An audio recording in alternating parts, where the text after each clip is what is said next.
Rundown with me, Dan Morfitt, and my guests, Ayesa Toure and Madie Howard. It's time for our next story now, which is all about Jeremy Hunt. Jeremy Hunt will not impose a new contract on the junior doctors. No, he's introducing the new contracts to them from August. Department of Health lawyers have said that the Health Secretary never intended to impose anything in reply to lawyers acting for 5 junior doctors who are seeking to take Mr Hunt to the High Court over the dispute. The distinction is significant.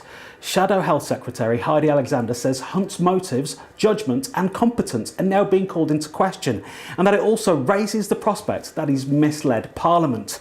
A change in language could make the new contract illegal. Round 9 of this NHS fight. Who's the winner and when's it going to stop, Madie? Well, let's hope that the junior doctors win. And I think it's quite clear from the backtracking that he doesn't have the power to impose. Otherwise, he wouldn't have changed the language. But the new strikes that have been called for later on this month, they've already had action earlier this month where they went to the picket lines, that they've done that because of the imposition of contracts. Yeah.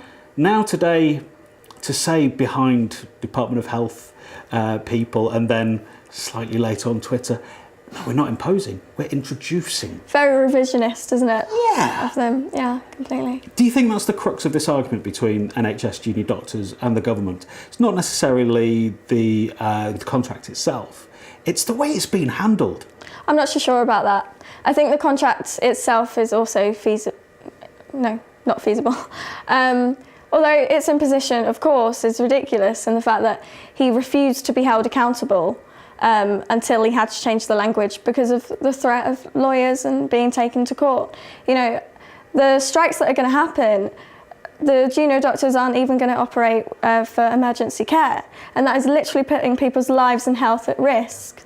And yet, Jeremy Hunt didn't care about that. I mean, it's completely ridiculous. It's a farce.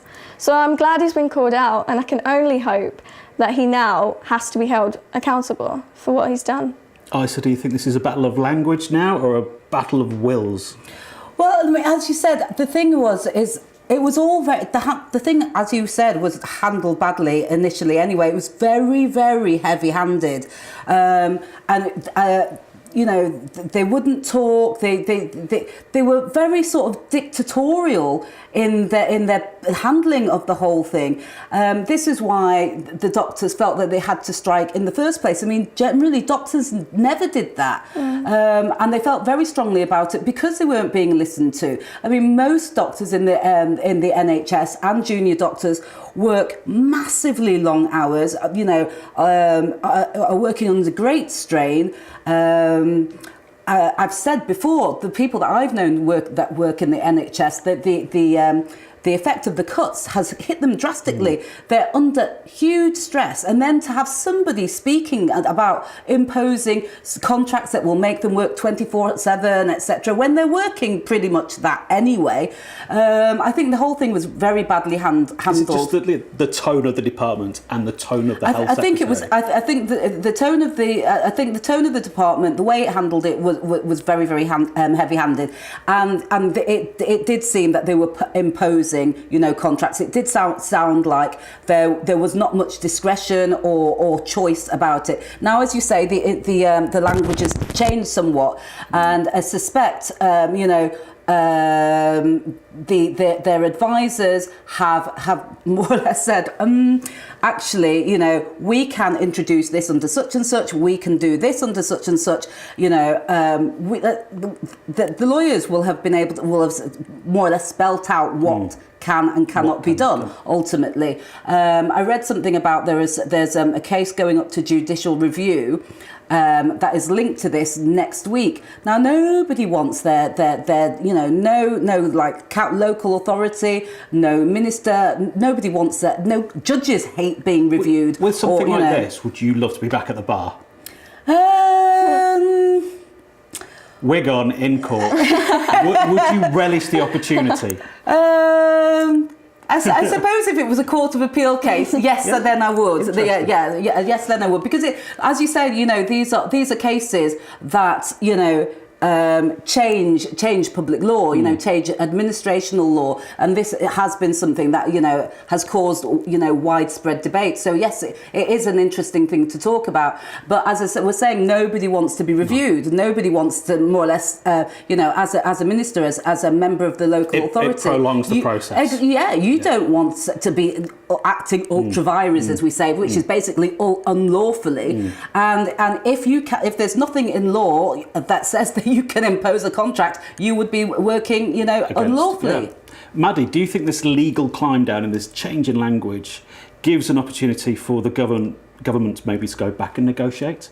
Because from my understanding, the British Medical Association have always said they will negotiate. They've even offered to go to ACAS and the Conciliatory Service, someone independent that can act as a go-between the government and the doctors. Yeah, I think it's fortunate in a way that this has happened, that they've changed the language. Something as small as that will have the impact of renegotiation, I'm pretty sure, especially because he recently said that he refused. It's been found out he's acting unlawfully. If he then cooperates, of course that's going to look better on him and it's going to get him out of hot water. Hopefully that will be the impact.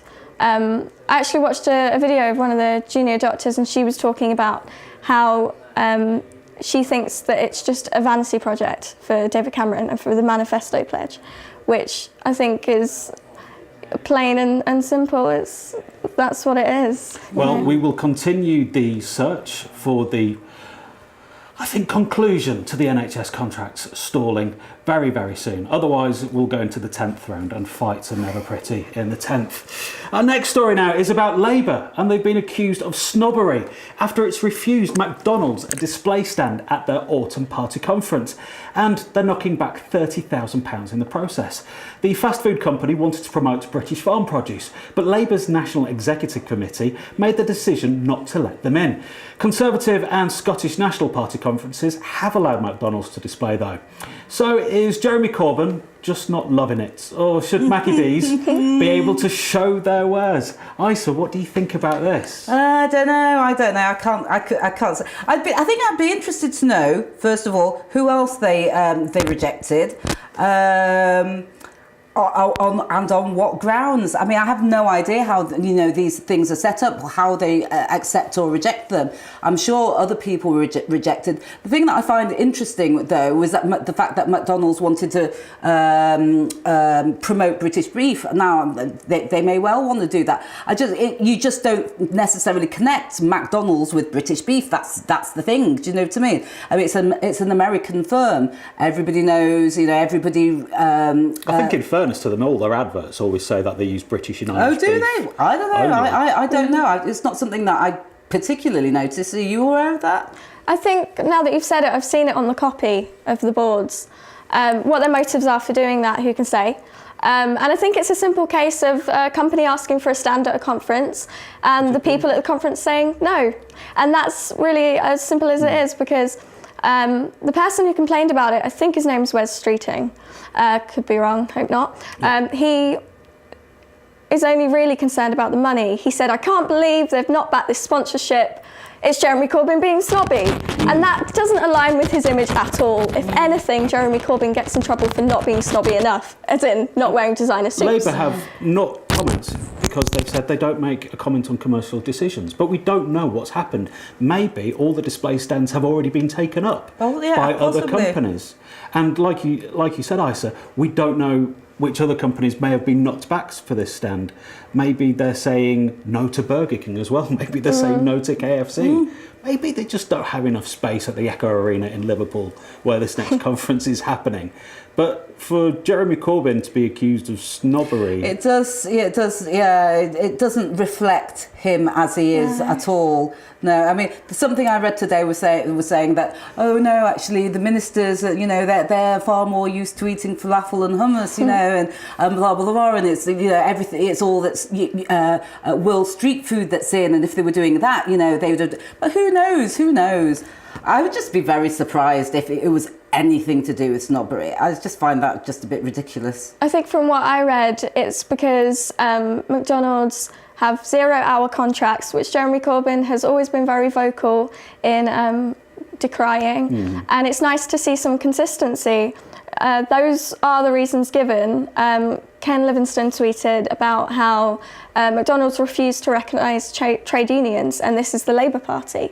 You know, So trade rather unions. than taking money with one hand but then slapping it down with another, you think the line that they've kept has been true? Yeah, imagine if that's the case. Imagine if it's them sticking to their morals and there being some consistency. I think with Jeremy Corbyn and his authentic reputation, which I hope is his true character, that could very well be the case. They don't have to accept money from McDonald's just because they're a huge corporation.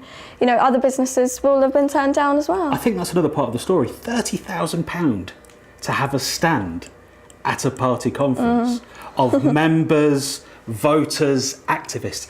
£30,000, if that's what Labour are charging for McDonald's, or not in this instance, what are other political parties charging, and what do companies, maybe individuals, spending that amount of money think they're going to get for the access to those politicians? Well, I think it's interesting that you were saying that, you know, that McDonald's have the 0-hour contracts, etc. Because, as you say, you know, the Conservatives have allowed them, you know, to exhibit, and who knows what they paid. And the SNP as well. Yes, who knows what they paid.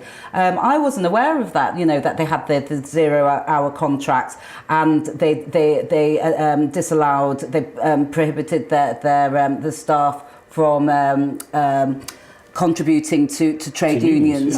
And if that is the case, as you say, Labour would be hugely hypocritical to take money from people, you know, that would be entirely hypocritical. So I can certainly see that that's a feasible reason in itself. If it was just those two things, how could they do that? And ultimately, no matter what your political persuasion, we're talking about McDonald's right now. So we've played their PR game and lost at it, and they've won.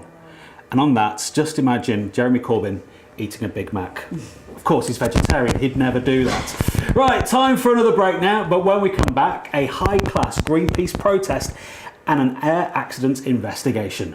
More Daily Rundown after the ad break.